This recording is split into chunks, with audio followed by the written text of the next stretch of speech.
నమస్తే, నేను మీ కుప్ప పద్మిని. ఇన్నాళ్ళు మీ సపోర్ట్‌ని నాకు అందిస్తూ, మీ ప్రేమని నాకు అందిస్తున్న ప్రతి ఒక్కరికి కృతజ్ఞతలు. ఇప్పుడు చూడబోతున్న ఈ వీడియో కూడా ఖచ్చితంగా మీకు ఉపయోగపడుతుంది. లైక్, షేర్ అండ్ సబ్స్క్రైబ్ చేసి మీ ఇష్టాన్ని అలాగే మీ సపోర్ట్‌ని నాకు అందించండి. అలాగే ఈ వీడియో పట్ల మీ అభిప్రాయాన్ని కామెంట్ సెక్షన్‌లో కామెంట్ చేసి నాకు తెలియజేయండి. నమస్తే. నమస్తే. Welcome to our channel. నేను పద్మిని. ప్రస్తుతం మనతో పాటు ప్రముఖ ఆధ్యాత్మికవేత్త, వాస్తు జ్యోతిష పండితులు కేఎస్ఆర్ గారు మనతో పాటు ఉన్నారు. మాట్లాడదాం. సార్ నమస్తే సార్. ఎలా ఉన్నారు సార్? ముందుగా మీకు తొలి ఏకాదశి శుభాకాంక్షలు. మన ప్రేక్షకులందరికీ కూడా శుభాకాంక్షలు. తర్వాత వస్తుంది వీడియో, కానీ ఈ రోజు తొలి ఏకాదశి కదా. ఇంతకీ మీ అరుణాచల ప్రయాణం ఎలా జరిగింది? మా అరుణాచల ప్రయాణం చాలా సంతృప్తికరంగా జరిగింది. అందులో అయితే ఎలాంటి సందేహం లేదు. స్వామి ఎలా ఉన్నారు? స్వామి ఆయన బాగుంటాడు, ఆయన బాగుంటే మనందరం బాగుంటాం. ఆయన బాగున్నారు కాబట్టి మా అందరం బాగుంటాం. ఆయన చక్కగా చిద్విలాసంతో వాళ్ళందరినీ పర్యవేక్షిస్తూ ఉంటారు. చాలా బాగుంది. అరుణాచలం చాలా చాలా ఆనందాన్ని ఇచ్చింది. గిరి ప్రదక్షిణ చేశారా? గిరి ప్రదక్షిణ కూడా చేశాం. సుమారు 5.25 గంటలు పట్టింది. అద్భుతం. చాలా చాలా సంతోషం. కంగ్రాచులేషన్స్. స్వామి దర్శనం అవటం, ఆయన పర్మిషన్ రావటం అంటే అంత ఆషామాషి విషయం కాదు. కొంతమంది అద్భుతమైనటువంటి ప్రవచనకారుల పుణ్యాన అది ఎంతటి ప్రాచుర్యాన్ని పొందుతూ ఉంది. అందరూ ఆ పుణ్యాన్ని సముపార్జించుకుంటున్నారు, స్వామి దర్శనం చేసుకుంటున్నారు. అందులో ప్రప్రథములు చాగంటి కోటేశ్వరరావు గారు. వారికి ఖచ్చితంగా కృతజ్ఞతల్ని తెలియజేయాలి. ఎందుకంటే దానికి అంత ప్రాచుర్యాన్ని, ఆ ప్రాశస్త్యాన్ని ప్రాచుర్యాన్లోకి తీసుకొచ్చినందుకు. ఇప్పుడు అందరూ కూడా అక్కడ అనుకుంటున్నది అదే, ఇంకొద్ది సంవత్సరాల్లో ఇది మరో తిరుపతి అయినా ఆశ్చర్యపోక్కర్లేదు అని. అవ్వాలి. ఎందుకంటే శని ఆదివారాలు పోటెత్తుతున్నట్ట జనాలు. తర్వాత పౌర్ణమి నాడు కూడా బాగా జనాలు వస్తారు. సో అదేగా మంచిదే. తిట్టుకునే వాళ్ళు తిట్టుకుంటారు. అంటే వాళ్ళు ఎంత ఇంకా ఇట్లాంటి స్వభావం అర్థం కాదు. అందరూ స్వామికి చేరువవ్వాలి అని అనుకోవాలి కదా. మేము అక్కడ స్వామికి మనం చేరుకోవటం అనేది ఓకే, అది మంచి ఉద్దేశమే. కాకపోతే జనాలకు వచ్చే బాధ అనుకోండి, లేదా భయం అనుకోండి, వాళ్ళు మనకేమంటాం, దేవుణ్ణి దగ్గర చేసినందుకు ఆనందం అందరికీ ఉంది, కానీ మరీ వాణిజ్య ప్రదేశం అయినా కూడా కొంత ఇబ్బంది పడతాం కదా.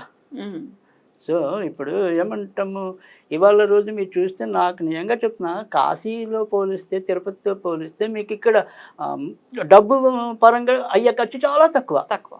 తర్వాత రెండోది మీరు గమనించారా, మన వైపు ఉండే ఏదైనా సరే ఇక్కడ ఈ దేవాలయాల్లోకి వచ్చేప్పటికి పెద్దానికి ఎంతో కొంత, ఇప్పుడు సపోజ్ మనకు ఒక ఏమంటాం, పూజారి యొక్క బాధ్యత ఏంటి, కంపల్సరీ మన నెత్తి మీద శటగోపం పెట్టడం అనేది ఒక పద్ధతి. సో అవకాశం ఉంటే తీర్థం ఇవ్వటం అనేది ఒక పద్ధతి. కానీ ఇవాళ చాలామంది పూజారులు ఎలా ఉంటారు, మనం 10 రూపాయలు వేస్తాం అనుకుంటేనే వాళ్ళు ఇవ్వటం అనేది ఉంటుంది. ఇక్కడ నాకు అరుణాచలంలో మాత్రం మనం ఈ గిరి ప్రదర్శన చేసేప్పుడు ఇంచుమించు మనకు వచ్చే ఏవైతే ఇవన్నీ ఉన్నాయో, ఈశాన్యలింగం అనుకోండి, కుబేరలింగం అని ఇవన్నీ ఉంటాయి కదా, వీటిలో మీరు ఎక్కడికి వెళ్ళినా కానీ, అంటే ఈవెన్ పెద్ద గుడుల్లోకి వెళ్ళినా కూడా, అమ్మవారి గుళ్ళు అయితే మీకు కంపల్సరీ మనం వేసిన డబ్బులు వేయకపోయినా కుంకుమ వేస్తారు చేతుల్లో. తర్వాత ఈ ఏవైతే లింగాల దగ్గరికి వెళ్తామో అక్కడ కంపల్సరీ మీకు విభూతి వేస్తారు. అలాగే 10 రూపాయలు వేస్తే మీరు అడిగినా అడగకపోయినా విభూతి పొట్లం ఇస్తారు. అంత క్రమశిక్షణగా మరి మన వైపు ఉంటాయా అంటే ఏమో నాకు ఎందుకని, నేను అంటే ఉన్నది ఉన్నట్టు మాట్లాడటం నాకు అలవాటు. మనుషుల ఏమంటే ప్రవృత్తి, అది ఏం చేస్తాం, దాన్ని మార్చలేం కదా. అయినప్పటికీ దానికి అంటే నేను అనేది ఏమంటున్నానంటే, ఇటు ఏమంటాం, ఇటు ప్రశాంతత అనేది ఓకే, అది ఖచ్చితంగా చాలా అద్భుతమైన ప్రశాంతత. అయితే దాంతోపాటు ఇంకా కాస్తంత ఒకంత ఈ వాణిజ్య విలువ అనేది కొద్దిగా తక్కువ ఉంది అనుకుంటున్నాం మిగతా వాటితో పోలిస్తే. సో ఇప్పుడు మనం ఏదైనా సరే ఒక తిరుపతికి వెళ్తే అది వేలకి వేలు అనేది ఉంది. అంటే మనుషులు చేస్తారు అలా. ఇక్కడ మనకి ఏదైనా సరే ఒక శీఘ్ర దర్శనం అయితే మహా అయితే 150 రూపాయలు నేను చదివినంత వరకు అక్కడ. సో శివయ్య సులభుడండి. శివయ్య ఉన్న ప్రాంతాలు అంతే. అలాగే అది నేననేది ఏంటంటే, మనుషులు అంతేనా పెరగనివ్వండి, కానీ ఆ డబ్బు విలువ కూడా అలాగే ఉన్నప్పుడు అది మరింత మహద్భాగ్యం అవుతుంది నా ఉద్దేశం. సామాన్యుడికి కూడా ఇప్పటికీ అందుబాటులో ఉన్నారు ఇక్కడ దేవుళ్ళు అంటా నేను. ఖచ్చితంగా శివుడు అయితే అందుబాటులోనే ఉంచుతున్నారు, శివుడిని మాత్రం. రైట్. అది అందుకని నాకు అది మరీ సంతృప్తి ఇచ్చింది. అంటే మనం ఎప్పుడు ఏంటంటే, సరే మనకి ఉందో లేదో అది పక్కన పెడితే, లేని వాడి గురించి కూడా మనం ఆలోచించాలి కదా. సో మనం ప్రయాసపడి వెళ్తే, ఇప్పుడు సపోజ్ మనం ఒక నార్మల్ దర్శనానికి వెళ్తే ఇవాళ రోజులు 24 గంటలు కూడా పడుతుంది. అంత ఇబ్బందికరమైన పరిస్థితుల్లో మనం ఉన్న ఒక దేవుణ్ణి చూసుకోవడానికి. సో కానీ ఇక్కడ మీకు ఆ రకంగా చూసినప్పుడైతే కనుక నాకు చాలా సంతృప్తి ఇచ్చింది. అంతవరకు నేను మాట్లాడతా. కానీ నేనుగా చెప్పాలంటే కనుక మీరు చెప్పినట్టు ఈ చాగంటి కానీ మన నండూరు కానీ వీళ్ళందరూ కూడా దీనికి చాలా చక్కటి ప్రాచుర్యాన్ని కల్పించారు. తెలియని విషయాలు ఎన్నో కూడా మనకి అద్భుతంగా తెలియజేశారు. కనుక ఖచ్చితంగా వాళ్ళని మనం అభినందించాలి, పెట్టవలసింది. ఖచ్చితంగా ఇదంతా కూడా ఆ శివ ఆజ్ఞతో జరిగినటువంటి విషయం. శివాజ్ఞ లేకపోతే చిన్న చీమ కూడా కుట్టదు అన్నప్పుడు ఆ ప్రాచుర్యాన్ని ఎవరు తీసుకురాగలరు? సమిధల్లాగా వాళ్ళని వాడుకున్నాడు శివయ్య అని అనుకోవాలి తప్ప. అందరూ రావాలి ఆయన చెంతకనే శివుడు అనుకున్నాడు కాబట్టి అది జరుగుతోంది. వెళ్ళాలి, అందరూ వెళ్ళాలి కూడా. నేనైతే తప్పకుండా వెళ్ళమనే చెప్తాను. మరి ఖచ్చితంగా వెళ్ళండి. అది మనకి పాత రోజుల్లో ఒక సామెత ఉంది, మన గాంధీ గారి, తిరిగిన చొక్కా అయినా వేసుకో కానీ ఒక గ్రంథం పుస్తకం కొనుక్కోని. అలాగే నేను మీరు ఎంతైనా అవస్థపడండి కానీ అరుణాచలం మాత్రం వెళ్ళండి. సూపర్, అదిరిపోయింది ఇది. ఖచ్చితంగానండి. గిరి ప్రదక్షిణ విషయంలో మాత్రం రకరకాల భయాలు ఉంటాయి. అయ్య బాబాయ్ మేము నడవగలమా, కొంత ఏమైనా ఇబ్బందులు ఉంటే, ఏదైనా ఆరోగ్య సమస్యలు ఉన్నా, కొంత ఒళ్ళుగా ఉన్నా మేము నడవగలమా అని భయపడిపోతూ ఉంటారు. ఈ భయాల నుంచి ఎలా బయటపడాలంటారు? అంటే అసలు భయం అనేది నిజంగా అయితే ఉండదు. అంటే నేను ఎప్పుడు కూడా చెప్తాను ఒకటే, మనిషిలో సంకల్ప బలం అనేది ఉంటే ఆ శివుడే మనని తీసుకెళ్ళిపోతాడు.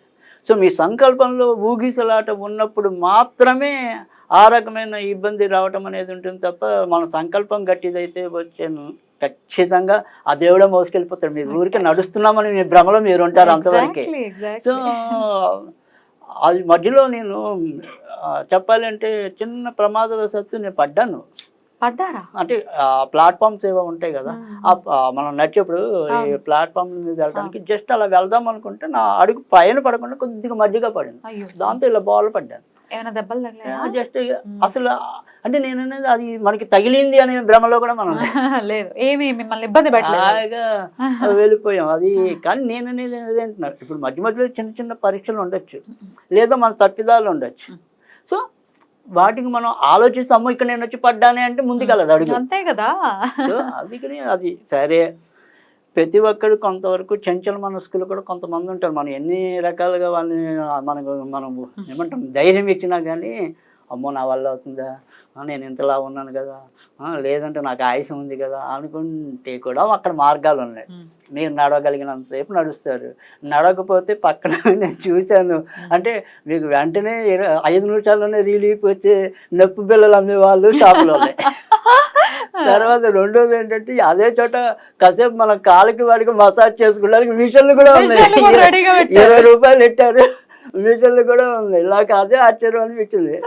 లేదు ఇవన్నీ కూడా అమ్మ నేను ఇక్కడే పడిపోతాను అనుకునే వరకు ఆటో ఉంది, ఆటోలో చేసేయచ్చు. అప్పుడు ఆ చక్కగా ఆటోకి పుణ్యం. ఇంకా భయం దేనికి? కానీ అసలు భయం అక్కర్లేదు, చాలా నిరభ్యంతరంగా మీరు హాయిగా వెళ్ళిపోవచ్చు. అసలు భయపడాల్సిన అవసరం లేదు. ఎగ్జాక్ట్లీ ఆ కొండని చూస్తూ నడుస్తూ ఉంటే మనకి కష్టం అనేది కనపడదు, అసలు అనిపించదు. అవును, అసలు ఆ చల్లటి వాతావరణం, పైగా ఈ సమయం అయితే ఇంకా చాలా బాగుంటుంది. అవును, అసలు ఎంత చాలా బాగుంది.